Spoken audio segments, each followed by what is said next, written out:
మద్రాసు మార్గమున వినుకొండ తీరమున కాలం ఆటుపోటులో దుఃఖమున గుండె మునిగిన ఇన్నయ్య యాత్రికుడు విశ్వాసదీపకుడు కలరా కంటకముతో ముగిసే జీవబంధువు. విచారణ గురువు కన్నీరు చిందించి దివ్య సంస్కారముతో ఆత్మను పునీతముంచి చివరి సాంగ్యముగా ఆ దైవపుత్రుడు తన సేవారూపమున బాధను తీర్చే యోధుడు. ఆ రాత్రి దూరమున జ్ఞానమ్మ కలత హృదయంలో నిదురించే దుర్గత. ఊహల ఘోష ఆ దారుణ ఘట్టం నిజమై రాసి చరిత్ర పుటలో విరహం. 858వ సంవత్సరం వైధవ్యం చరిత్రలో రాసే బాధావందనం.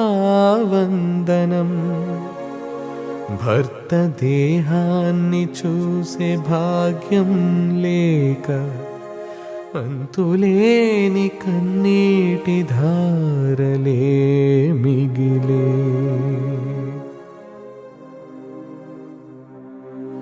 ఆహా ఆ సాహస సంసారం నిలిచే జ్ఞానమ్మ జీవితం ఆశల తీరముగా విరమించే. ఆ విరహగాథ ఆ మౌన రోదనం తెలుగు తల్లి గుండెలను తాకే విషాద ఘోషణం. ధన్యత పట్టము కొరకు ప్రార్థన. ఓ సర్వేశ్వర, మా ప్రేమగల తండ్రి, మీ దైవ సేవకురాలు తాటిపత్రి జ్ఞానమ్మ సువార్తానుసారం జీవించి దీనజనులకు దీక్షతో అత్యంతోత్సాహముతో సువార్తను ప్రబోధించి నీ కుమారుడు క్రీస్తుకు నిబద్ధ సాక్షిగా నిలబడినారు.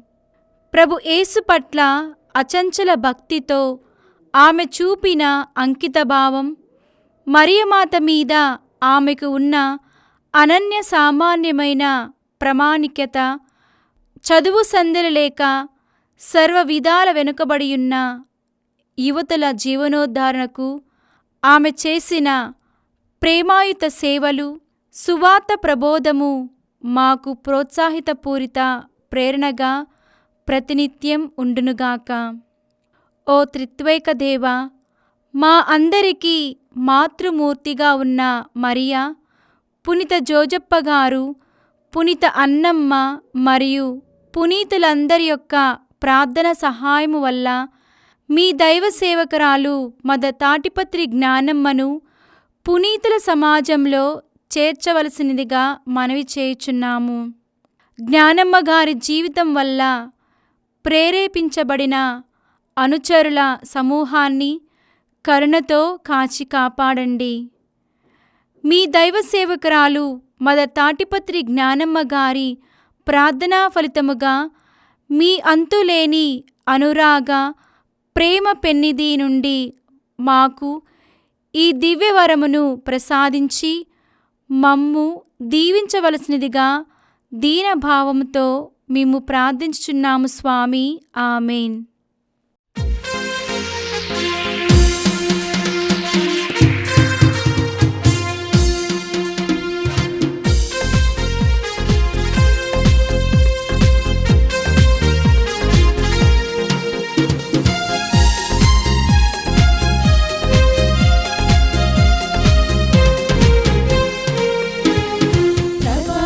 సమయములో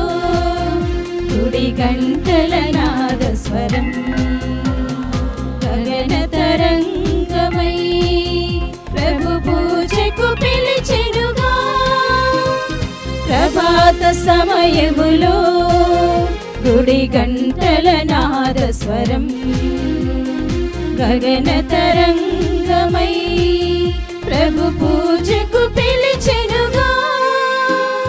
పరులతో సఖ్యమై ప్రణతులే చేయగా వేగమే చేరుము ఈ దివ్య పూజకు.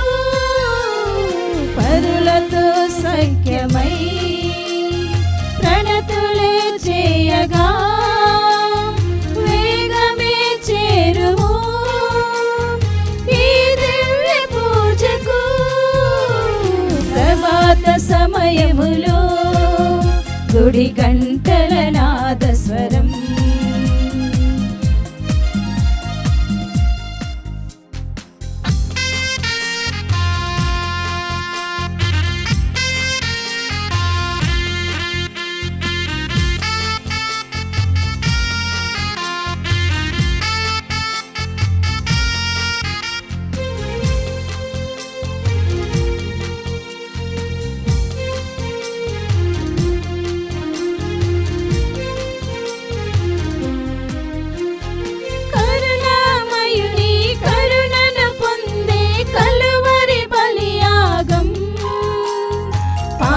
క్షమాపణ వాక్య బోధన ఆత్మకు ప్రక్షాళనం.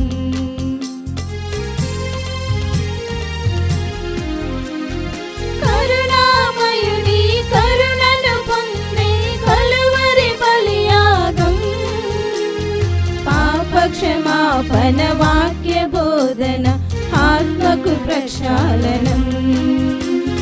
పరమ ప్రసాదము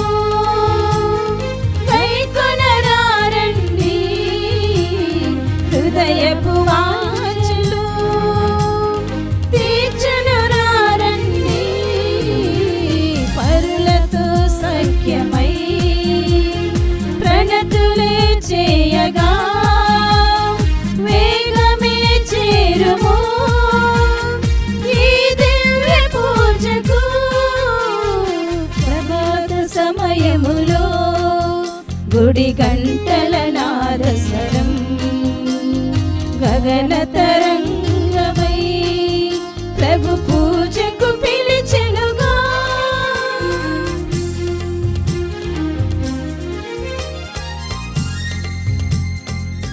క్రీస్తునాథుని యందు ప్రియ సహోదరి సహోదరులారా, ఈనాడు ఈ దివ్య బలి పూజలో ప్రత్యేకంగా ఈ ఉద్దేశాల కోసం ప్రార్థిద్దాం. నల్గొండ మేత్రాసనం బ్రాహ్మణపల్లి విచారణ. దివ్యవాణి టీవీ దివ్య బలి పూజ స్థిరనిధి దాతలు లింగారెడ్డి, జోజిరెడ్డి, లూర్దమ్మ మరియు కుటుంబ సభ్యులు. కుటుంబంలో దేవుని దీవెనలు, ఆయుర ఆరోగ్యములు, శాంతి సమాధానాలు దయచేయమని మరియు లింగారెడ్డి, మర్రెడ్డి, మరియమ్మ, ప్రతాప్ రెడ్డి ఆత్మలకు నిత్య విశ్రాంతి చేకూరాలని కృతజ్ఞత బలిపూజ ఫాతిమారెడ్డి, ప్రతాప్ రెడ్డి, విజయమేరి, శౌరీలు, సిస్టర్ పుష్పలీల, లలిత మేరీ, కిషోర్ రెడ్డి మనవళ్ళు మనవరాళ్ళు సమర్పిస్తున్నారు. ఈనాటి దివ్యబలి పూజతో పాటు జపమాల, కరుణ జపమాల, దివ్య సర్ప్రసాద ఆరాధన, క్రీస్తు సందేశం కార్యక్రమాలు ప్రత్యేకంగా వీరి ఉద్దేశాల కోసం సమర్పించబడుతున్నాయి. వీరి కొరకు ప్రత్యేకంగా ప్రార్థిద్దాం. గుంటూరు మేత్రాసనం రెండచింతల విచారణ. తుమ్మ మర్రెడ్డి కుటుంబంలో మరణించిన తుమ్మ మర్రెడ్డి, ఇన్నాశమ్మ, చిన్నపరెడ్డి, లూర్దమ్మ, ఇన్నారెడ్డి, ఏరువ జోజిరెడ్డి, శౌరమ్మ మరియు మరణించిన బంధువుల అందరి ఆత్మలకు నిత్య విశ్రాంతి చేకూరాలని తుమ్మ మర్రెడ్డి మరియు కుటుంబ సభ్యులు దివ్యబలి పూజ సమర్పిస్తున్నారు. హైదరాబాద్ అగ్రపీఠం బొల్లారం విచారణ. అర్చన గారి కుటుంబంలో దేవుని దీవెనలు, ఆయుర ఆరోగ్యములు, పిల్లలకు మంచి భవిష్యత్తు దయచేయమని మరియు దేవుడు చేసిన మేలులకు కుటుంబ సభ్యులు, దైవ సేవకురాలు తాటిపత్రి జ్ఞానమ్మ గారి ప్రార్థనా సహాయం కోరుతూ కృతజ్ఞత బలిపూజ సమర్పిస్తున్నారు. హైదరాబాద్ అగ్రపీఠం బొల్లారం విచారణ. జయరాజ్ గారి కుటుంబంలో దేవుని దీవెనలు, ఆయుర ఆరోగ్యములు, పిల్లలకు మంచి భవిష్యత్తు దయచేయమని మరియు దేవుడు చేసిన మేలులకు కుటుంబ సభ్యులు, దైవ సేవకురాలు తాటిపత్రి జ్ఞానమ్మ గారి ప్రార్థనా సహాయం కోరుతూ కృతజ్ఞత బలిపూజ సమర్పిస్తున్నారు. హైదరాబాద్ అగ్రపీఠం బొల్లారం విచారణ.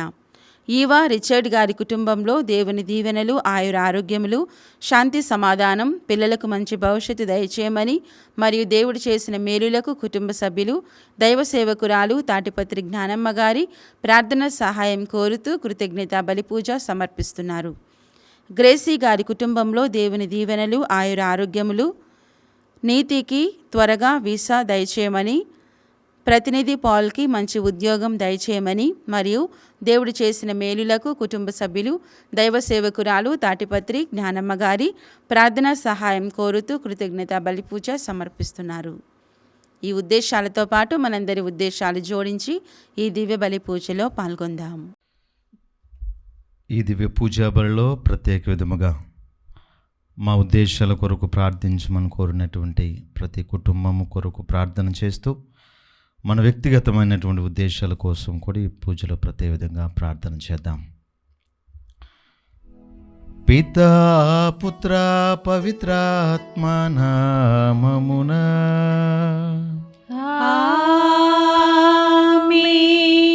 మన ప్రభు అయిన యేసుక్రీస్తు కృప, సర్వేశ్వరుని ప్రేమ, పవిత్రాత్మ సహవాసము మీ అందరితో ఉండునుగాక. మీ ఆత్మతోనూ ఉండునుగాక. క్రీస్తునాథునియందు ప్రియ సహోదరి సహోదరులారా, ఈనాటి 2 పరిశుద్ధ వాక్యములు ఒకే అంశాన్ని తెలియపరుస్తూ ఉన్నాయి. మొదటిగా నిరపరాధి అయిన స్త్రీని నిందించడము, రెండవదిగా సమాజము ప్రజలను ఏ విధంగా, నిరపరాధులను ఏ విధంగా దూషిస్తుందో తెలియపరచడము, మూడవదిగా అన్యాయముగా బాధపడు పక్షమున, వారి పక్షమున దేవుడు నిరంతరము తోడుగా ఉంటాడు అని తెలియపరుస్తూ ఉంది. కనుక ఈ అంశాలు మనం జ్ఞాపకపరుచుకుంటూ ఈనాటి దివ్య పూజా బలిలో ప్రత్యేక విధముగా దైవ సేవకురాలైనటువంటి తాటిపత్రి జ్ఞానమ్మ గారి యొక్క ఆమెను స్మరించుకుంటూ దేవాతి దేవుడు కృపచేత ఆమెకు త్వరలో పునీత పట్టమును అనుగ్రహించాలని, వారి సభకు చెందినటువంటి పునీత అన్నమ్మ మద్రాస్ సభ స్థాపకులు ఈ పూజను ప్రత్యేక విధంగా సమర్పించమని కోరుతూ ఉండగా, వారి ఉద్దేశాలు ఆ దేవాతి దేవుడు త్వరలో నెరవేర్చాలి అని ఈ పూజను ప్రత్యేక విధంగా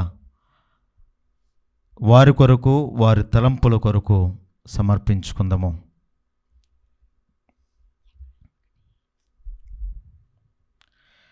సర్వశక్తి గల సర్వేశ్వరుని చెంతను, సహోదరి సహోదరులారా, మీ చెంతను నా పాపములను ఒప్పుకొనుచున్నాను.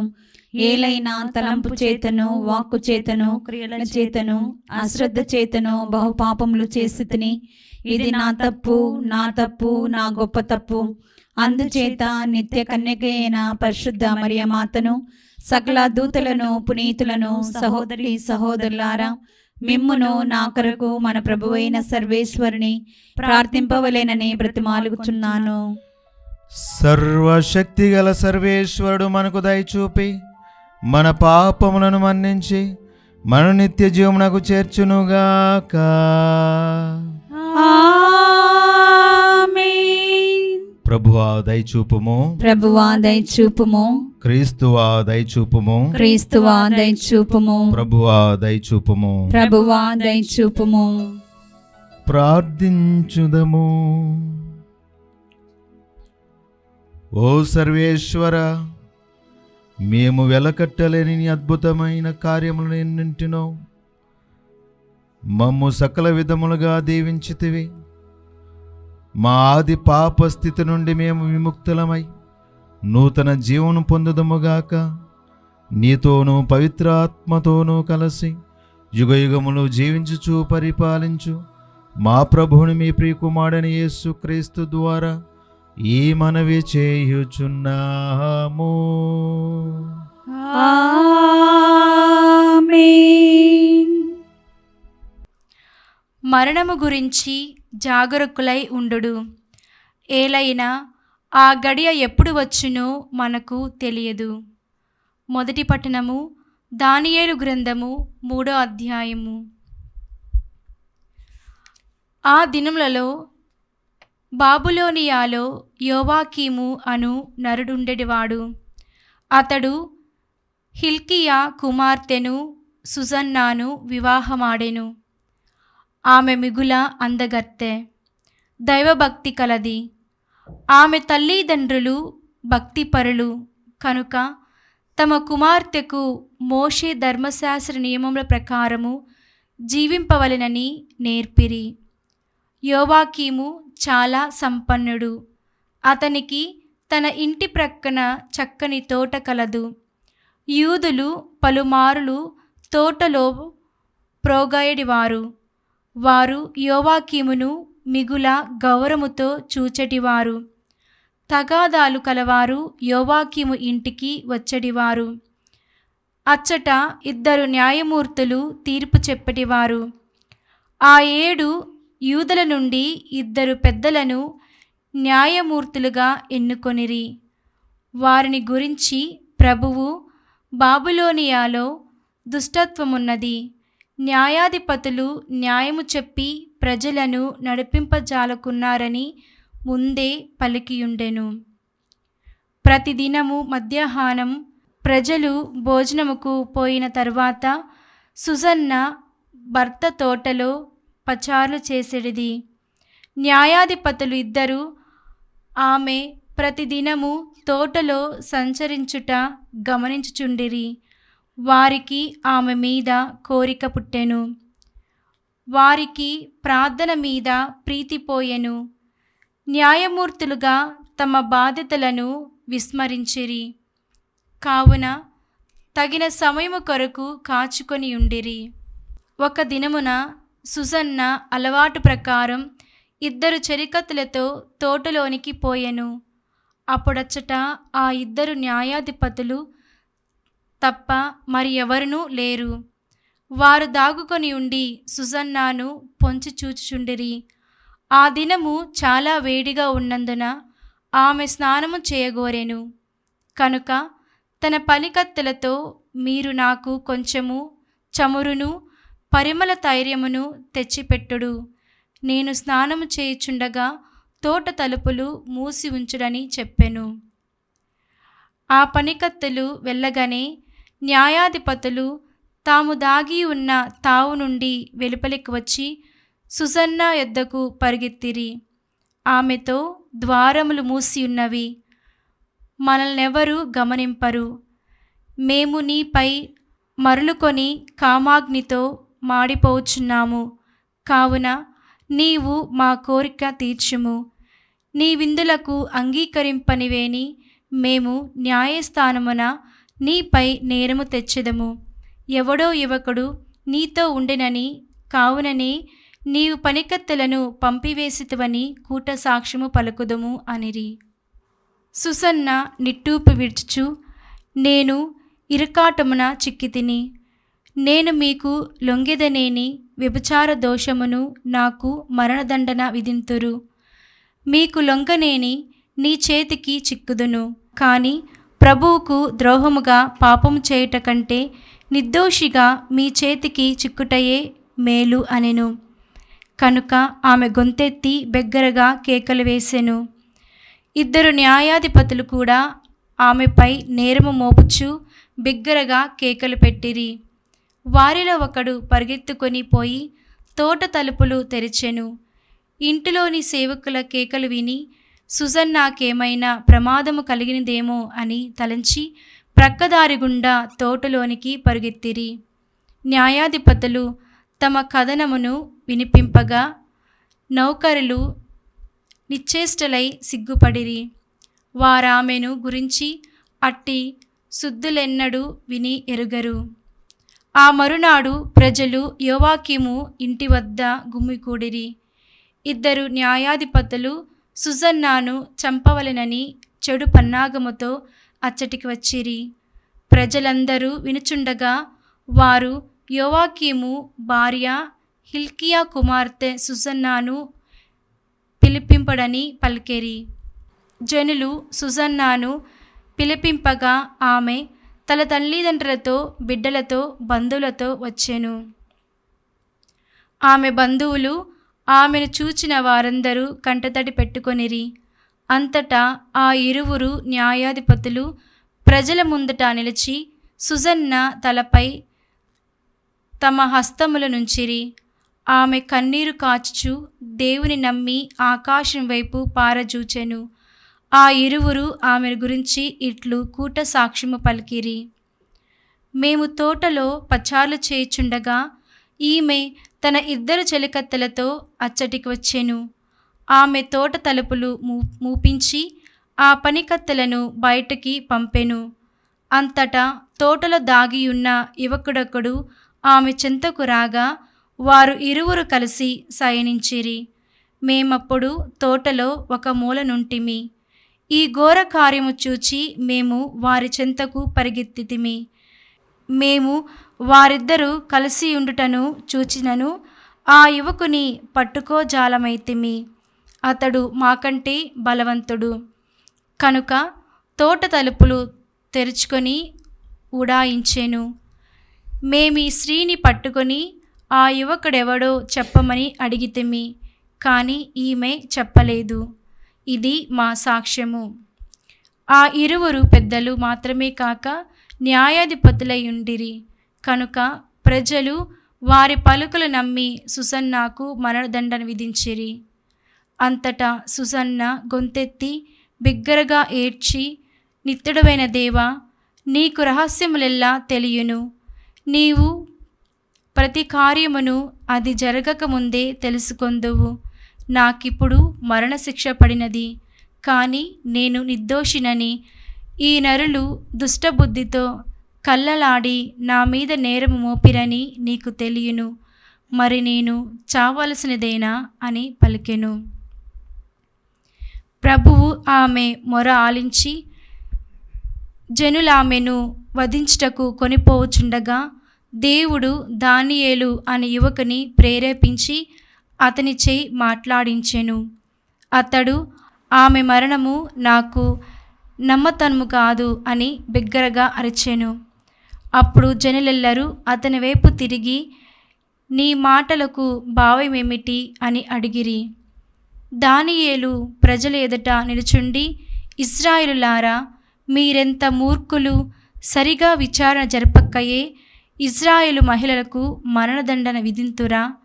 మీరు సత్యమును తెలుసుకొను ప్రయత్నము కూడా చెయ్యరైతిరి. కనుక ఈ నేరమును తిరిగి పరిశీలింపుడు. ఈ జనులు పలికిన సాక్ష్యము అబద్ధము అనెను.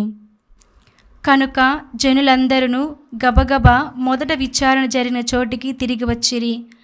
అధికారులు దానియేలుతో, దేవుడు నీకు పెద్దల విచారణమును నొసగెను. నీవు మా సరసన కూర్చుండి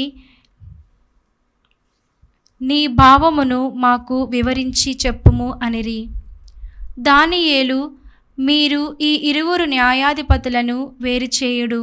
నేను వారిలో నొక్కొక్కరిని ప్రత్యేకముగా ప్రశ్నింతును అని చెప్పెను. వారిని వేరుపరచి తరువాత దానియేలు మొదటి న్యాయాధిపతిని పిలిచి, ఓయి, నీకు చెడ్డతనముననే ఏళ్ళు చెల్లినవి. నీవు పూర్వము చేసిన పాపములన్నీ ఇప్పుడు నీ నెత్తి మీదకి వచ్చినవి. నీవు అన్యాయపు తీర్పులు చెప్పుచుంటివి. నిర్దోషికి మరణదండన విధింపరాదని ప్రభువు ఆజ్ఞాపించినను నీవు నిరపరాధులను శిక్షించి అపరాధులను వదిలిపెట్టితివి. నీవి స్త్రీని స్పష్టముగా చూచితివినని చెప్పుచున్నావు కదా. అట్లయినా ఆ ఇరువురిని ఏ చెట్టు క్రింద చూచితివో చెప్పమని అడిగెను. అంతటా మస్తాకి వృక్షము క్రింద అని చెప్పెను. దానియేలు, సరే, నీ అబద్ధమే నీ ప్రాణములు తీయును. దేవుడు నిన్ను 2 ముక్కలుగా నరికివేయమని తన దూతకు ఆజ్ఞ ఇచ్చెను అని పలికెను. అంతటా మొదటి న్యాయాధిపతిని వెలుపలికి కొనిపోయి 2వ న్యాయాధిపతిని దానియేలు ఎదుటికి కొనివచ్చిరి. దానియేలు అతనిని చూచి, నీవు యూదా జాతికి కాక కానానీయుల జాతికి చెందినవాడవు. ఈమె సౌందర్యము నిన్ను చెరచెను, కామము నిన్ను పెడత్రోవ పట్టించెను. నీవు ఇజ్రాయేలు వనితలను చెరుచుచుంటివి, వారు భయపడి నీకు లొంగిపోయిరి. కానీ ఈ యూదా వనిత నీ దౌశ్యమున లొంగదాయెను. నీవు వీరిని ఏ చెట్టు క్రింద చూచితివో చెప్పమని పలికెను. అంతటా సింధూరపు క్రింద అని జవాబు చెప్పెను. దానియేలు, సరే, ఇట్టి బొంకు పలికి నీ కుత్తిక మీదకి తెచ్చుకొంటివి. దేవదూత తన కత్తితో నిన్ను 2 ముక్కలుగా తరుగుటకు సిద్ధముగా నున్నాడు. అప్పుడు ఈ ఇద్దరి పీడ వదులును అనెను. అంతటా జనులందరూ కోలాహలము చేసి తన్ను నమ్మిన వారికి రక్షించు దేవుని కొనియాడిరి. దానియేలు ఆ 2 న్యాయాధిపతులు కూట సాక్ష్యం పలికిరని రుజువు చేసెను కనుక ప్రజలు వారి మీద విరుచపడిరి. కూట సాక్ష్యము పలికిన వారు నిందితునికి ఎట్టి శిక్ష పడునో అట్టి శిక్షనే అనుభవింపవలనని మోక్ష ధర్మశాస్త్రము శాపించుచున్నది. కనుక వారిద్దరికీ మరణదండన విధించిరి. ఆ రీతిగా ఆనాడు నిరపరాధి అయిన వనిత ప్రాణములు దక్కెను.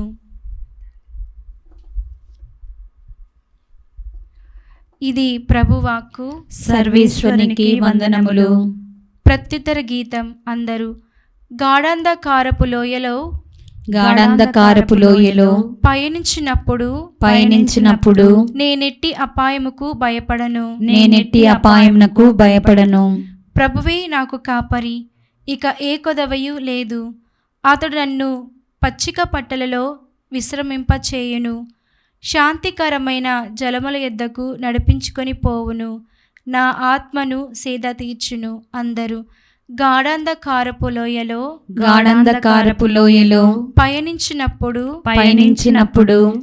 నేనెట్టి అపాయమునకు భయపడను. తన నామ గౌరవార్థము నన్ను ధర్మ మార్గమున నడిపించును. గాఢాంధకారపు లోయలో పయనించినప్పుడు నేనెట్టి అపాయమునకు భయపడను. ఎందుకనా నీవు నాకు తోడుగా నుందువు, నీ రాజదండము నీ చేతికర్ర నన్ను కాపాడును. అందరూ గాఢాంధకారపు లోయలో పయనించినప్పుడు నేనెట్టి అపాయమునకు భయపడను. నా శత్రువులు చూచుండగా నీవు నాకు విందు చేయుదువు, పరిమళ తైలముతో నా తలను అభిషేకము చేయుదువు. నా పానపాత్రము అంచుల వరకు నిండి పొరలుచున్నది. అందరూ గాఢాంధకారపు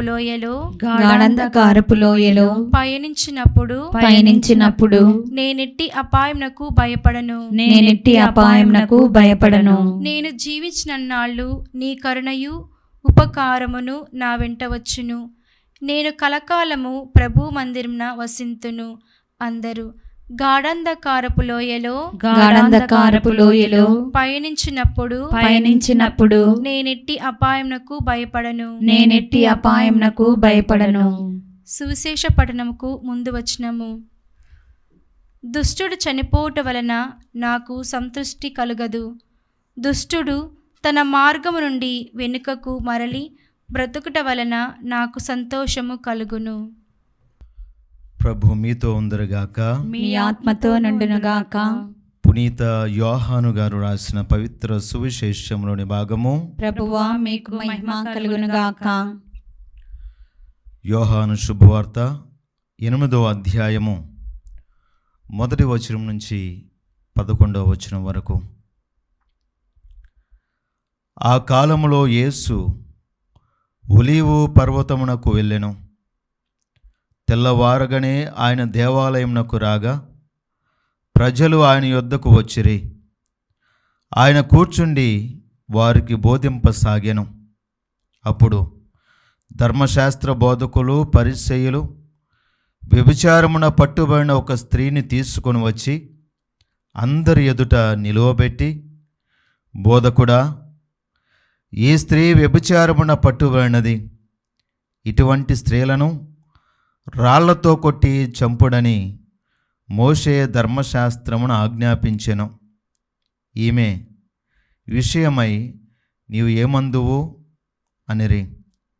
వారు యేసు మాటలలో తప్పుపట్టి ఆయనపై నేరారోపణ చేయుటకై ఇట్లు అడిగిరి. యేసు వంగి వ్రేలితో నేల మీద వ్రాయసాగెను. వారు పదే పదే అడుగగా ఆయన లేచి, మీలో పాపము చేయనివాడు మొట్టమొదటి రాయి ఆమె మీద వేయవచ్చును అని చెప్పి మరలా వంగి నేల మీద వ్రేలితో వ్రాయసాగాను. ఆ మాటలు విని అచ్చట ఉన్నవారు పెద్దలు మొదలుకొని ఒక్కొక్కరి వెంట వెళ్ళిపోయిరి. అందరూ వెళ్ళిపోగా ఎదుట నిలిచిన స్త్రీతో యేసు మాత్రమే ఉండిపోయెను. ఆయన తల ఎత్తి, అమ్మా, వారందరూ ఎక్కడా? ఎవరునూ నీకు శిక్ష విధింపలేదా అని ప్రశ్నించెను. లేదు ప్రభు అని ఆమె సమాధానమిచ్చెను. అందుకు యేసు, నేనును నీకు శిక్ష విధింపను, వెళ్ళుము, ఇక పాపము చేయకుము అని చెప్పెను. ఇది క్రీస్తు సువిశేషము. క్రీస్తువా మీకు స్తుతి కలుగునుగాక. క్రీస్తునాథునియందు ప్రియ సహోదరి సహోదరులారా, ఈనాటి సువార్త పట్టణము నుండి 3 ప్రధానమైనటువంటి అంశాలను ధ్యానించుకుందాము. మొట్టమొదటిగా, ధర్మశాస్త్రాన్ని అడ్డుపెట్టుకొని ఒక వ్యక్తి యొక్క పతనాన్ని, వినాశనాన్ని కోరుకుంటున్నటువంటి ప్రధానార్చకులు, ఈ సద్దుకయ్యలు, ఈ ధర్మశాస్త్ర బోధకుల గురించి మనము మొదటిగా ధ్యానించుకుందాం.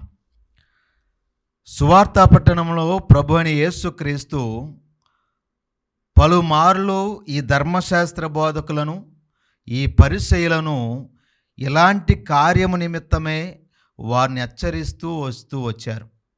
వారిని గద్దిస్తూ ఉండేటువంటి వారు. ఏంటి, దేని కొరకు అంటే, వీరు ధర్మశాస్త్రాన్ని ఉపయోగించుకుంటూ అడ్డు పెట్టుకొని ప్రజలపై మోయలేనటువంటి భారాలను మోపుతూ వచ్చేటువంటి వారు. అందుకే ఈరోజు అలాంటి మరొక సందర్భాన్ని మనం చూస్తూ ఉన్నాం. ఈ ధర్మశాస్త్ర బోధకులు ధర్మశాస్త్రాన్ని అడ్డు పెట్టుకొని యేసు ప్రభువుని ఏ విధంగా నిందించాలి, యేసు ప్రభువుని ఏ విధంగా నాశనం చేయాలి, యేసు ప్రభువుని ఏ విధంగా మరి సమాజం నుండి, ప్రజల నుండి దూరం చేయాలనేటువంటి చెడు తలంపుతో ఒక వ్యభిచారములో పట్టుబడినటువంటి స్త్రీని తీసుకొని యేసు ప్రభు యొద్దకు వచ్చి వారు యేసును అడుగుతూ ఉన్నారు. ఏమని? అయ్యా, ఇదిగో వ్యభిచారంలో పట్టుబడినటువంటి స్త్రీని ధర్మశాస్త్రంలో రాళ్లతో కొట్టి చంపబడాలి కదా అని అడుగుతూ ఉన్నారు. ఇది ఈ పరిసయ్యులు, ధర్మశాస్త్ర బోధకులు, వారు చెడు తలంపుతో వచ్చారు. యేసు ప్రభువును నాశనం చేయడానికై ఈ పన్నాగము పన్నారు అని అనడానికి రుజువు ఏంటయ్యా అంటే, పాత నిబంధన గ్రంథంలో మనము లేవి కాండము 20వ అధ్యాయము 10వ వచనంలో ఈ విధంగా రాయబడి ఉంది. ఒకసారి చదువుకుందాం. ఎవడైనను ఇతరుని భార్యతో వ్యభిచరించనేని ఆ ఇరువురిని చంపవలసినదే. ఇది మనకు ఒక సాక్ష్యంగా నిలుస్తూ ఉంది. రెండవది, ద్వితీయోపదేశ కాండము 22వ అధ్యాయము 22-23 వచనాల్లో చదువుకుందాం. ఎవడైనా వివాహితైన స్త్రీని కూడుచు పట్టుబడినేని అతనిని ఆమెను ఇద్దరును చంపవలెను. ఈ రీతిగా ఆ చెడ్డను వదిలించుకొనుడు. ఎవడైనా మరొకని ప్రధానము చేయబడినటువంటి యువతిని నగరం నందు కూడినట్లు తెలియవచ్చినదనుకొనుడు. వారిరువురిని నగర ద్వారము చెంతకు కొనిపోయి నగర ద్వారము చెంతకు కొనిపోయి రాళ్లతో కొట్టి చంపుడు. ఇది మనం చదువుతున్నాం. ఇది ఎక్కడ ఉంది అంటే ధర్మశాస్త్రములో చాలా స్పష్టముగా రాయబడినటువంటి అంశం ఏంటి అంటే, ఏ వ్యక్తి అయినా వ్యభిచారంలో పట్టుబడినట్లయితే స్త్రీని మరియు పురుషుణ్ణి ఇరువురిని కూడా సమాజము యొద్దకు తీసుకొని వచ్చి, నగరము యొద్దకు తీసుకొని వచ్చి, ప్రజల ముందుకు తీసుకొని వచ్చి రాళ్లతో కొట్టి చంపవలయును అని చాలా స్పష్టముగా రాయబడి ఉంది. కానీ ఇక్కడ ధర్మశాస్త్ర బోధకులు వారు కుశుద్ధమైనటువంటి మనస్తత్వాన్ని చూపించడంలో ఇక్కడ చాలా స్పష్టంగా మనకు కనిపిస్తూ ఉన్నారు. ఏ విధంగా అంటే, ధర్మశాస్త్ర ప్రకారము వ్యభిచారములో పట్టుబడినటువంటి ఇరువురిని కూడా తీసుకురావాల్సినటువంటి వారు, పురుషుణ్ణి అదేవిధంగా స్త్రీని కూడా తీసుకురావాల్సినటువంటి వీరు కేవలము స్త్రీని మాత్రమే తీసుకుని వచ్చి, అయ్యా ఈమె వ్యభిచారంలో పట్టుబడింది కదా, ఈమెను ఏం చేయాలి అని వారు యేసు ప్రభువుని అడుగుతూ ఉన్నారు. ఇది వారి యొక్క కుశుద్ధ బుద్ధికి, వారి చెడు తలంపులకు, వారు మరి జీవిత విధానానికి ఒక చక్కటి తార్కణ్యం. కనుక ప్రియ దేవుని బిడ్డలారా, పదే పదే యేసు వీరిని ఎందుకు నిందిస్తూ వచ్చారు అంటే, దీనికే దేవుని వాక్యాన్ని అడ్డు పెట్టుకొని, ధర్మశాస్త్రాన్ని అడ్డు పెట్టుకొని వారి స్వలాభము కొరకు ఇతరులను నిందించడము చేస్తూ వచ్చారు. ఈనాడు అదే కొన్ని ప్రాంతాల్లో, కొన్ని సంఘాల్లో, కొంతమంది దైవ సేవకుల్లో విపరీతంగా చూసేటువంటి పోకడ కూడా ఇదే. వారికి నచ్చినటువంటి సంఘాల్లో కానీ, వారికి ఇష్టం లేనటువంటి మనుషులపైన కానీ దేవుని వాక్యాన్ని అడ్డు పెట్టుకొని నిందారోపణ చేయడము, వారిని దూషించడము, ప్రజలను మరి ప్రజలపై అనవసరమైనటువంటి నిందలు వేయడము మనలో ఈనాటికి కొంతమంది చేయడం మానలేదు. కనుక ప్రియ దేవుని బిడ్డలారా, ప్రభువు చాలా స్పష్టంగా వారిని హెచ్చరిస్తూ ఉన్నారు. కనుక ఈరోజు నీవు నేను ఒకవేళ ఈ దేవుని వాక్యాన్ని అడ్డు పెట్టుకొని అనవసరంగా ప్రజలను నిందిస్తూ ఉన్నామేమో, సంఘాలను నిందిస్తున్నామేమో, ఒక తండ్రిగా నీవు నీ బిడ్డలను క్షమించేటువంటి మనస్తత్వాన్ని కలిగి ఉండాలి తప్ప, ఇదిగో కుశుద్ధ బుద్ధితో ఇతరులను దూషించడము, నిందించడము, వారిని మరి అపవాదులుగా నీవు వారిపై అభాండాలు మోపడము మానుకోవాలని దేవుని వాక్యం ఈరోజు మనకి స్పష్టంగా తెలియపరుస్తుంది. ఇంక రెండవదిగా, క్రీస్తు ప్రభు ఈ స్త్రీని తీసుకొని వచ్చినప్పుడు ప్రజలందరూ కూడా యేసు ప్రభుని అడుగుతూ ఉన్నప్పుడు యేసు ప్రభు క్రిందకు వంగి తన చేతితో నేల మీద రాస్తూ ఉన్నారు. బైబిల్ గ్రంథంలో 2 సందర్భాలలో భగవంతుడు తన స్వహస్తాలతో రాయబడినట్లుగా 2 సందర్భాల్లో చదువుతూ ఉన్నాం. అది మొదటి సందర్భము మనము పాత నిబంధన గ్రంథంలో నిర్గమాకాండము 31వ అధ్యాయము 18వ వచనంలో చదువుతూ ఉన్నాం. దేవుడు ఇజ్రాయేల్ ప్రజలకు 10 ఆజ్ఞలను ఇస్తూ ఆ 10 ఆజ్ఞలను తానే స్వయముగా తన హస్తాలతో లిఖించినట్లుగా చాలా స్పష్టంగా తెలియపరచబడింది. ఇది మొదటి సందర్భం.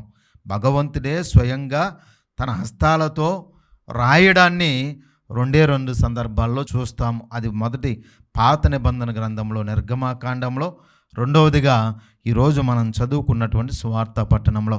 ఈ పాత నిబంధన గ్రంథం నిర్గమాకాండము 31వ అధ్యాయము 18వ వచనాన్ని ఒకసారి చదువుకుందాం. ఈ రీతిగా ప్రభు సీనాయి కొండపైన మోషేతో సంభాషించ చాలించిన పిదప అతనికి 10 ఆజ్ఞల పలకను ఇచ్చెను. అవి ప్రభువే స్వయముగా తన వ్రేలితో రాసి ఇచ్చిన రాసినటువంటి రాతి పలకలు. ఈరోజు మనం చదువుతున్నటువంటి సువార్తలో కూడా యేసు ప్రభు వంగి తన వ్రేలితో నేల మీద రాస్తూ ఉండెను అని మనం చదువుతూ ఉన్నాం. కనుక భగవంతుడు ఒక నూతన ఆజ్ఞను ఇచ్చే సమయంలో నూతన జీవితాన్ని, నూతన జీవిత వరవడికిని ఇస్తూ ఉన్నప్పుడు తానే స్వయముగా మరి వారి జీవితంలోనికి ప్రవేశించి తన చేతిని, తన హస్తాన్ని ఉపయోగిస్తూ ఉన్నాడు. ప్రియ దేవుని బిడ్డలారా, మనం చూస్తూ ఉన్నాం, దేవుడు నిరపరాధుల్ని ఎన్నడూ కూడా దేవుడు విడిచిపెట్టడు అనడానికి ఇదొక చక్కటి ఉదాహరణ. పాత నిబంధన గ్రంథంలో తన ప్రజలను ఒక నూతన మార్గంలో నడిపించడానికి, నూతన వరవడికను వారికి దయచేయడానికి దేవుడే స్వయంగా తన వ్రేలుతో 10 ఆజ్ఞను రాస్తే, ఈ నూతన నిబంధనలో ఇదిగో ఈ ప్రజలకు, అదేవిధంగా నిందించబడినటువంటి స్త్రీకి, నింద వేసినటువంటి ప్రజలకు కూడా ప్రభు ఒక నూతనమైనటువంటి అంశాన్ని తెలియపరుస్తున్నారు. ఈ లోకంలో ఎవరూ కూడా పాపం చేయనటువంటి వాడు ముందుకు రమ్మని. కనుక మనం ఇతరులను నిందించడం కాదు, ఇతరులను ప్రేమించమని ప్రభు ఇక్కడ ఒక చట్టాన్ని మనం తెలియపరుస్తూ ఉన్నారు. ఇంక మూడవదే ప్రియ దేవుని బిడ్డలారా, ఈరోజు మనం చదువుతున్నటువంటి అంశమే ఇదిగో ఈ లోకంలో ఎవరునూ కూడా పాపాత్ముడు లేడు. మనం అందరము కూడా పాపాత్ములే కాబట్టి క్రీస్తు ప్రభు ఈ లోకానికి పాపాత్మలను నాశనం చేయడానికి రాలేదు. మనలో ఉన్నటువంటి పాప స్థితిని నశింపచేయడానికి మాత్రమే ఈ లోకానికి భగవంతుడు వచ్చాడని అనడానికి ఈనాడు సువార్త మరొక చక్కటి ఉదాహరణ. ఎందుకు అంటే ఇదిగో పాపం చేసినటువంటి స్త్రీని కూడా దేవుడు క్షమిస్తూ, అమ్మా మరెన్నడూ కూడా ఈ పాపపు స్థితిలో జీవించవద్దన్నాడే తప్ప ఆమెను శిక్షించలేదు. కనుక ఈరోజు భగవంతుడు మనందరి కొరకు వచ్చినది మనలో ఉన్నటువంటి పాపాన్ని నశింపచేయడానికి, మనలో ఉన్నటువంటి పాపాన్ని తొలగించడానికి తప్ప పాపాత్మకమైనటువంటి మనలను నాశనం చేయడానికి కాదు. కనుక మరి చాలా చోట్ల మనం చదువుతున్న ఉపదేశాల గ్రంథము 7వ అధ్యాయము 20వ వచనంలో చాలా స్పష్టంగా ఈ లోకంలో ఏ ఒక్కడునూ పుణ్యాత్ముడు అనేటువంటి వాడు కనిపించడం లేదు అని మరి చెప్పబడింది. అదేవిధంగా రోమీలకు రాసినటువంటి లేఖ 3వ అధ్యాయము 10వ వచనము 23వ వచనంలో కూడా ఈ లోకంలో ఎవరునూ కూడా మరి పవిత్రుడు లేడు, అందరము కూడా పాపాత్ములు. కనుక మనం అందరం కూడా పాపాత్ములు. కనుక ఈ పాప జీవితాన్ని తొలగించడానికే భగవంతుడు ఈ లోకంలో నీ కోసం నా కోసం వచ్చాడు. ప్రియ దేవుని బిడ్డలారా, కనుక మనము ఈ సత్యాన్ని గ్రహించాలి. ఇంకా ఈరోజు ప్రత్యేకంగా మనము తాటిపత్రి జ్ఞానమ్మ గారి యొక్క జీవితాన్ని గురించి మనం ధ్యానించుకోవాలి. ఎందుకంటే శ్రీసభలో ఒక వ్యక్తికి పునీత పట్టాన్ని ఇచ్చే మునుపు ఆ వ్యక్తి 4 దశలు దాటుకొని రావాలి. దానిలో మొదటిది దైవ సేవకుడు అని, గౌరవనీయులు అని, ధన్యులు అని, చివరిగా మరి పునీతుల పట్టాన్ని ధరిస్తారు. ఇలాగా పునీత పట్టాన్ని ధరించినటువంటి వారు అనేక మంది మనకు ఆదర్శమైతే, ఆ అంతస్తును చేరుకోక ఇంకా అనేక మంది మన సమాజంలో, మన సంఘాలలో, మన శ్రీసభలో ఒక ఉదాహరణ జీవితాన్ని, పవిత్ర జీవితాన్ని, గొప్ప జీవితాన్ని జీవించినటువంటి వారు అనేకలు కోకొల్లలు. వారిలో ఈరోజు మనము పూజను సమర్పిస్తున్నటువంటి ఒక మరి దైవ సేవకురాలే జ్ఞానమ్మ గారు. ఆమె ఏ విధంగా అయితే సుసన్న తన చిన్ననాటి నుండి దైవ సేవకులో, దైవభక్తులు, దేవుడంటే భయభక్తులతో వారి తల్లిదండ్రులు మరి ఆమెను పెంచుతూ మరి పెద్ద చేశారో, ఈరోజు ఈ జ్ఞానమ్మ గారు కూడా చిన్ననాటి నుండి కూడా దైవభక్తులోను, దైవ సేవలోను, దైవ సేవకులతో మరి జీవించడానికి ఎంతగానో ఇష్టపడుతూ ఉండేటువంటి స్త్రీ. ఆమె కూడా చిన్ననాటి నుండి దైవభక్తిలో పెరుగుతూ అందరికీ కూడా ఒక చక్కటి సుమాత్రగా జీవించినటువంటి మరి ఒక దైవ సేవకురాలు. అదేవిధంగా ఈ సుసన్న జీవితంలో మనం చదువుతూ ఉన్నాం. ఆమె యుక్త వయసులో ఉన్నప్పుడు ఆమె కామవాంఛను తీర్చమని కొందరు ఆమెని ఇబ్బంది పెట్టినప్పుడు, ఆమె ఏ విధంగా అయితే దేవుని పైన పరిపూర్ణంగా ఆధారపడి జీవించిందో, ఈమె కూడా జ్ఞానమ్మ గారు యుక్త వయసులో ఉండగానే భర్తను కోల్పోయినా తన శరీరము దేవునికి మాత్రమే సమర్పించబడాలి, ఇక ఈ జీవితము దేవునికి అంకితం చేయబడాలి, ఈ శరీరము ద్వారా ఇంకెలాంటి పాపము చేయకూడదు, దేవునికి సంపూర్ణంగా నేను దగ్గరగా జీవించాలనే తలంపుతో ఆమె మరి ఆ యవ్వన వయసు నుంచి కూడా దేవునికి సమర్పించుకొని అనేక రీతుల్లో దేవునికి దగ్గరగా జీవించినటువంటి స్త్రీ. ఇంక చివరిగా సుసన్న గారు ఏ విధంగా అయితే కష్ట సమయంలో దేవుని మీద పరిపూర్ణంగా ఆధారపడిందో, మరి జ్ఞానమ్మ గారు కూడా ఆమె జీవితంలో అనేక కష్టాలు, శ్రమలు, ఇబ్బందులు వచ్చినప్పటికీ కూడా ఆమె విశ్వాసములో సన్నగిల్లక పరిపూర్ణంగా దేవుని పైన ఆధారపడి ఆమె ఒక ఆదర్శవంతమైనటువంటి జీవితాన్ని జీవించి అనేక మందికి సుమాతృకగా ఈరోజు కొనియాడబడుతూ ఉంది.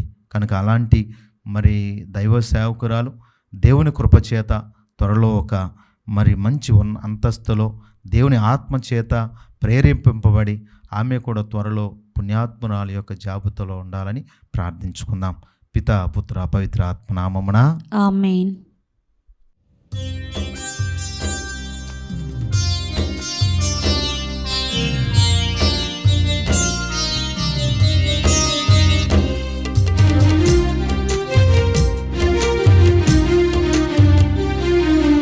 అందుకో ప్రభు నా కానుక, అవనిలోన నాదు కోరిక. అందుకో ప్రభు నా కానుక, అవనిలోన నాదు కోరిక. పూజింతుమదిలో నిన్నిగా, పూజింతుమదిలో నిన్నిగా, జీవింతు నిత్యం నిన్ను విడువక, జీవింతు నిత్యం నిన్ను విడువక. నా సర్వం సకలము నీవేగా, నా జీవం ప్రాణము నీవేగా. నా సర్వం సకలము నీవేగా, నా జీవం ప్రాణము నీవేగా. నాలో నీవు, నీలో నేను, నాలో నీవు, నీలో నేను, ఫలింపవరము నీయుమా, ఫలింపవరము నీయుమా. అందుకో ప్రభు నా కానుక, అవనిలోన నాదు కోరిక. సహోదరి సహోదరులారా, నేనును మీరు నర్పించున్న ఈ బలి సర్వశక్తి గల పిత అయిన సర్వేశ్వరునికి అంగీకారమునట్లు ప్రార్థింపుము. ప్రభు తన నామ స్తుతి మహిమల కొరకును, మన ప్రయోజనము కొరకును, తన పవిత్ర శ్రీ సభ ప్రయోజనము కొరకును మీ కరముల ద్వారా ఈ బలిని స్వీకరింతురుగాక. ఓ ప్రభువా, ఈ పవిత్ర పరమ రహస్యమును కొనియాడుట కొరకు మా శారీరక తపఫలమును, పవిత్ర హృదయమును నీ దివ్య సన్నిధికి చేర్చుకొనుము. దీనిని దయతో అంగీకరింపుము. మా ప్రభు అయిన క్రీస్తు ద్వారా ఈ మనవి చేయుచున్నాము. ఆమేన్. ప్రభు మీతో ఉందరుగాక, మీ ఆత్మతో నుండునుగాక. మీ మనస్సులను ఉన్నతమున త్రిప్పుము. ప్రభు వైపు త్రిప్పి ఉన్నాము. మన దేవుడైన ప్రభువునకు కృతజ్ఞత తెలుపుదము. కృతజ్ఞత తెలుపుట యుక్తము, న్యాయము. ప్రభు అయిన దేవా, పావన పిత, సర్వశక్తి గల నిత్య సర్వేశ్వర, మేము ఎల్లప్పుడూ ఎచ్చోటను మీకు కృతజ్ఞత వందనములు చెల్లించుట యుక్తము, న్యాయము, ధర్మము, రక్షణదాయకము. ఎందుకన నీ కుమారుని రక్షణాయత్తమైన శ్రమలు, మరణము ద్వారా ఈ లోకమంతయు మహోన్నతమైన నీ అనంత శక్తిని వెల్లడించు భాగ్యమును నోచుకున్నది. ఎలైనా అద్భుతమైన శిలువ మహత్యము ద్వారా ప్రపంచంపై నీవు విధించిన తీర్పును, శిలువ వేయబడిన క్రీస్తు అధికారమును విధేయతము చేయబడినది.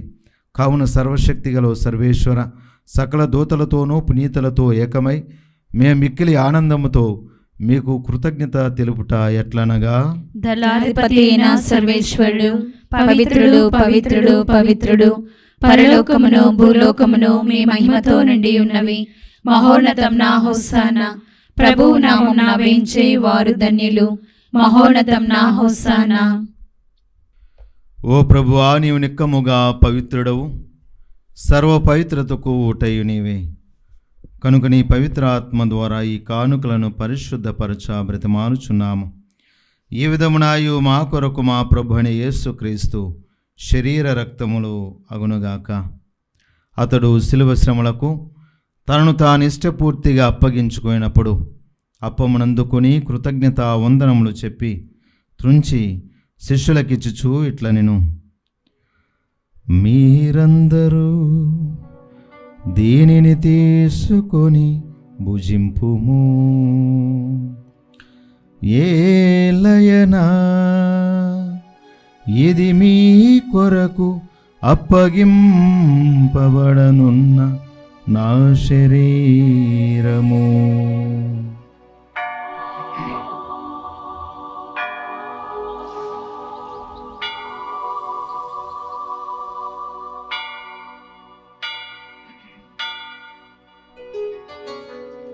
ఆ విధముననే భోజనంతరము పాత్రమునందుకొని మరలా మీకు కృతజ్ఞతా వందనములు చెప్పి శిష్యులకిచ్చుచు ఇట్లా నేను మీరందరూ దీనిని తీసుకొని దీని నుండి పానము చేయుడు, ఏలయనా ఇది నూతన నిత్య నిబంధన యొక్క నా రక్తపు పాత్రము.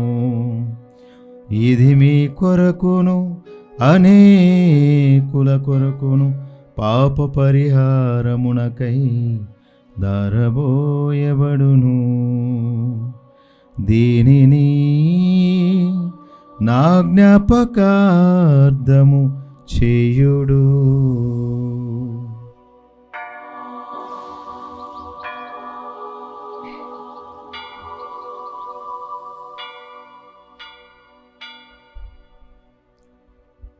ఇది విశ్వాస రహస్యము. యేసువా మీ మరణమును ప్రకటించెదము, మీ ఉత్థానమును చాటెదము. మీరు మరల వచ్చు వరకు మేము వేచియుందుము, మేము వేచియుందుము. కనుక తండ్రి, క్రీస్తు మరణమును ఉత్థానమును స్మరించుచు జీవమునొసగి అప్పమును రక్షణ పాత్రమును మీకు సమర్పించున్నాము.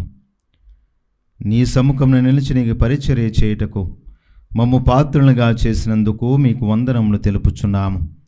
క్రీస్తు శరీర రక్తములందు పాలివారమగు మమ్ము పవిత్ర ఆత్మ ద్వారా ఐక్యపరచమని బ్రతమాలుచున్నాము. ఓ ప్రభువా, ప్రపంచమంతటా వ్యాపించునని శ్రీసభను జ్ఞాపకం ఉంచుకున్నాము. మా లియో జగద్గురువును, మా పూల అంతోని పీఠాధిపతిని, గురువులందరితో పాటు మమ్మును నీ ప్రేమయందు పరిపూర్ణను చేయము. ఉత్థానమౌద నమ్మికతో చనిపోయిన మా సహోదరి సహోదరులను నీ కనికరమందు చనిపోయిన వారందరినీ జ్ఞాపకం ఉంచుకున్నాము. వారిని దివ్య ప్రకాశంలోనికి చేర్చుకున్నాము. మా అందరిపై దయచూపి దేవుని కన్యతలిగు మరియమాతతోనూ, పునీత జోజప్ప గారితోనూ, పునీత అపోస్తలులతోనూ, ఆది నుండి మీ సేవ చేసిన పుణ్యాత్ములందరితోనూ మాకు నిత్య జీవంలో భాగమును దయచేయము. అప్పుడు వారితో కలిసి మేము నీ కుమారుని యేసుక్రీస్తు ద్వారా మేము స్తుతించి మహిమపరచుదము. క్రీస్తు ద్వారా, క్రీస్తుతో, క్రీస్తునందు సర్వశక్తి గల పితయైన సర్వేశ్వరా, పవిత్రాత్మతో నేకమయ్యుండు మీకు యుగ యుగములు గౌరవ మహిమలు కలుగునుగాక. గౌరవ మహిమలు కలుగునుగాక.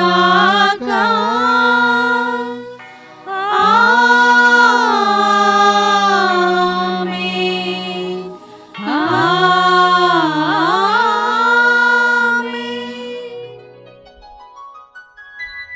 మన రక్షకుడిచ్చిన పరమోపదేశమును అనుసరించి ప్రార్థింప సాహసింతము.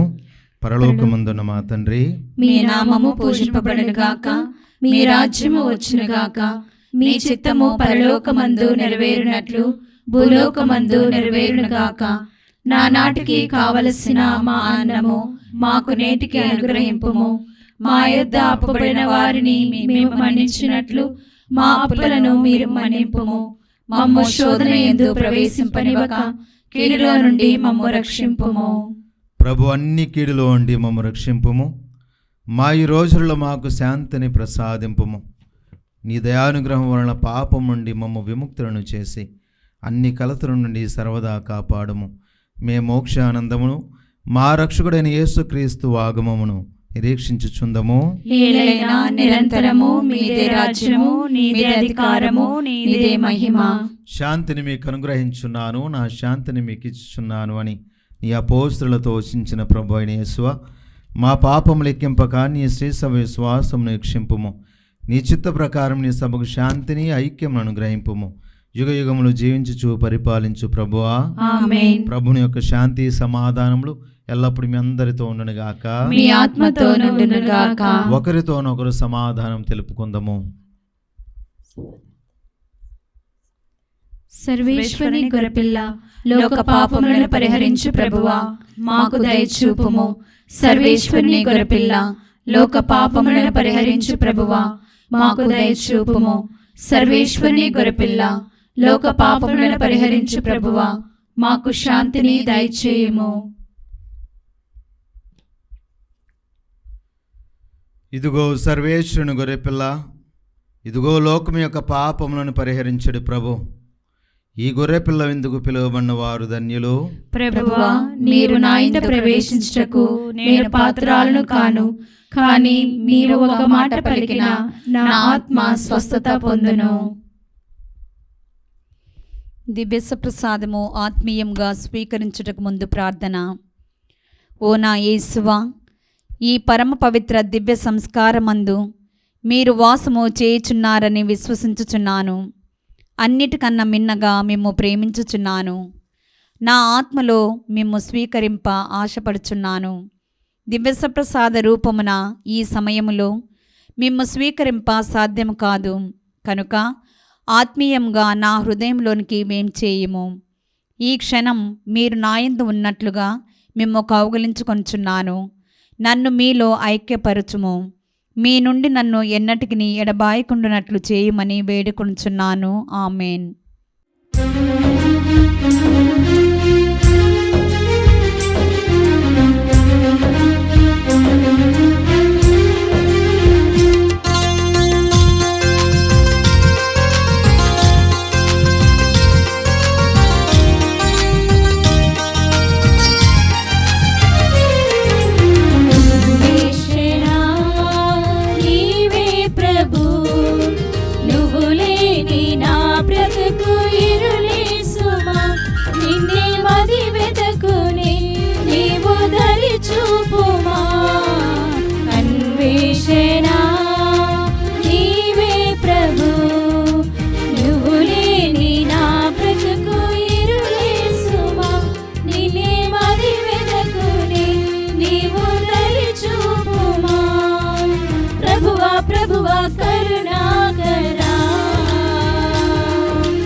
మదిలో నివసింపుమా.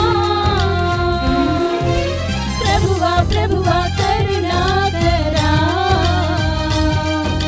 నిరతం మదిలో నివసింపుమా. అన్వేషణ నీవే ప్రభు, నువ్వు లేని నా బ్రతుకు ఇరులే సుమా. నిన్నే మది వెదకుని నీవు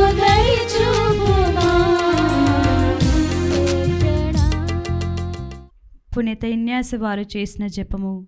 క్రీస్తుని ఆత్మమా నన్ను పరిశుద్ధపరచండి. క్రీస్తుని శరీరమా నన్ను రక్షించండి. క్రీస్తుని రక్తమా నాకు తృప్తి కలిగినట్లు కరుణించండి. క్రీస్తుని ప్రక్కలో నుండి కాడ్పడిన నీళ్ళ నన్ను కడగండి. క్రీస్తు అనుభవించిన కష్టమా నాకు ధైర్యము కలిగినట్లు చేయండి. ఓ మంచి యేసువా, నా ప్రార్థన వినవదరించండి. మీ గాయం లోపల నన్ను దాచుకొనండి. నేను మీ మెడబాయునట్లు చెయ్యకండి. దుష్టశక్తుల చేతిలో దొరకకుండానట్లు మీరు నన్ను కాపాడండి. నా మరణ సమయమందు మీరు నన్ను పిలుచుకొనండి. నన్ను మీ సన్నిధికి రాజేయండి. అప్పుడు మీ పుణ్యతులతో కూడా ముగింపులేని సదాకాలము. నేను మిమ్ము స్తుతింతునుగాక. ఆమేన్. ప్రార్థించుదము. ఓ ప్రభువా, ఈ దివ్య సంస్కారపు దీవెనలతో మమ్ము బలపరచితివి. తత్ఫలితముగా మేము చెడ్డ కోర్కెలను విడనాడి క్రీస్తు అడుగుజాడలో పయనించుచు నీకు అత్యంత దగ్గరలో ఉండునట్లును కరుణింపుము. మా ప్రభుని క్రీస్తు ద్వారా ఈ మనవి చేయుచున్నాము. ఆమేన్. ప్రభు మీతో ఉందరుగాక. మీ ఆత్మతోను ఉండుగాక. సర్వశక్తి గల సర్వేశ్వరుడు పితా, పుత్ర, పవిత్ర ఆత్మ మీ అందరిని దీవించునుగాక. ఆమేన్. పూజ సమాప్తమైనది. సమాధానంతో వెళ్ళి క్రీస్తు ప్రేమలో జీవించండి. సర్వేశ్వరునికి వందనములు.